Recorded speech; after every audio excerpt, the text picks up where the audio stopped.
Thank you. Very intelligent. Honorable Chief We are learning from you. Canice Moore Nwachukwu will speak to us, a member of the House of Representatives and also a member of the ECOWAS Parliament, will speak to us on this fruitful meeting with the Deputy Senate President. Honorable sir. Thank you so much. Firstly, let me say a very big thank you to our leader, the most distinguished Senator Omeọgọ, the governor of Imo State, who is continuing seventh Senate and eighth Senate. That was when he was really did a lot of issues regarding this agitation. And I remember I participated in one of the several meetings we held that time. It is overdue.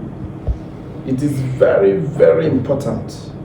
It is timely. It is strategic that a state must be carved out from the southeastern part of the country, and that state should be, if we should look at equity, fairness, and justice, from Olu, Imo.